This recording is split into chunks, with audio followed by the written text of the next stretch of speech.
He was amazed that all of his science and math had worked out, and that he was actually safely in outer space, surrounded by vast black, sprinkled with lights and glows from stars and planets. What Thad didn't know was that a nano-organism had infiltrated his ship and was working its way into his suit. It attached to his right arm and formed a rash. He took off his suit to examine it, and it moved like a wave, as if to communicate with him. Thad took his left hand and moved it similarly, but nothing happened. What Thad didn't know is that this alien's lifespan was only long enough to attach to his skin and do a little wave dance. What Thad also didn't know is that another organism was attached to that organism, and when the first organism accomplished its farewell wave, it burrowed into Thad's skin. "Don't be alarmed," the organism telecommunicated with Thad. "What? Oh no! Am I running out of oxygen? Am I hallucinating because I'm running out of oxygen?" Thad screamed. "No, please stop now. You're wasting oxygen with panic," it told him. "I'm sorry," Thad replied while trying to calm himself, but he really couldn't afford to waste oxygen. "But how do you know English?" "YouTube," it joked. But it kind of went over everyone's head because seriously, how did it learn English? "YouTube? For God's sake!" Thad incredulous. "A scientist who believes in God, who would have known?" the being quipped. An important thing to know is that the voice of the being wasn't singular. It had gone through Thad's memory and picked out his favorite people in the world's voices and stitched them together so that every syllable sifted through the voices. It was really comforting and melodious to Thad. And if this ever gets made into a movie, you'll know exactly what I'm talking about. Typing about, talking about. "How is this even possible?" Thad questioned. "Well, it's a lot, but let me show you really quick." The organism quickly changed Thad's vision so he could see a spectrum of light previously unseen by any human being. For a brief moment, he saw wonderfully colorful organisms all through the previously dark, empty space.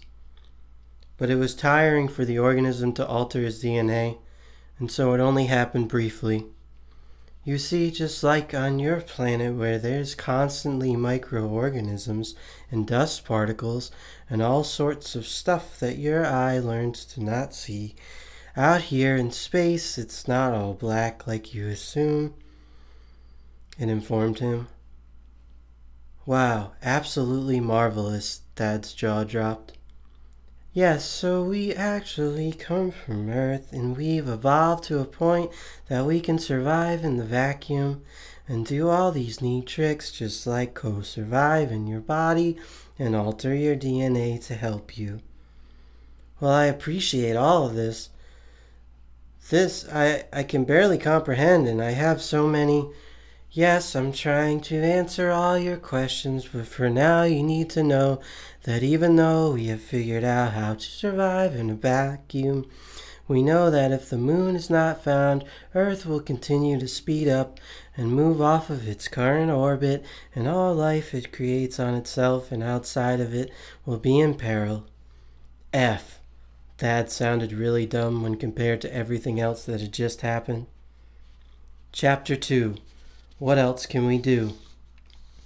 As they shot through space at an impressive speed, considering the rocket was home-built, their conversation continued. "As your goal to find the moon, and we may need to view all of the planets in the solar system, this will take much more time than your current meals ready to eat and bottled water will allow. I'm going to alter your metabolism," the being informed. "How is that even possible? Wait, should I even be speaking or just thinking to communicate with you?" Thaddeus questioned. "First off, I would appreciate you speaking, as humans average 70,000 thoughts a day, and that'd be really difficult for me to sift through. But as for your first question, my people, as you will, literally hold your atmosphere together." That's incredible, Thaddeus shouted. But our science had shown that it's simply gravity holding the gases in, so that's incorrect, he concluded. Yes, well, your scientists have done some good work. We've been around since the formation of the planet. The reason I know so much about your culture is that it gets boring up there sometimes, just floating and holding in the atmosphere, so we observe and we constantly learn because we're always sending out different gases and rays that we have to figure out how to filter or keep in once we determine which is safe and which needs to go, the being informed. Wow, so you've been around since the beginning of the planet? Thad asked. Yes, and being around so long is why it's so easy for me to know so much. Otherwise, I wouldn't have advanced to a point where I could cohabitate your body and speak to you in your thoughts, which, by the way, sorting through, I've decided to give myself a name. Turmeric, the being named itself. That's what Sherilyn used to call me, Thaddeus nostalgic. I know, I really like the sound of it. I'm sorry if it brings up bad memories for you, Turmeric apologized. No, it's okay. I'm sure she doesn't even remember me now. It's been so many years, Thad said, looking unsure whether to be happy with her memories or sad they hadn't spoken in so long. She didn't remember him, as we've spoken about earlier, but honestly, how many of your exes can you remember? It's sad, but the brain can only hold a finite amount of information, and some days it's really a bummer, and other days we forget to fast forward the advertisements on our DVR.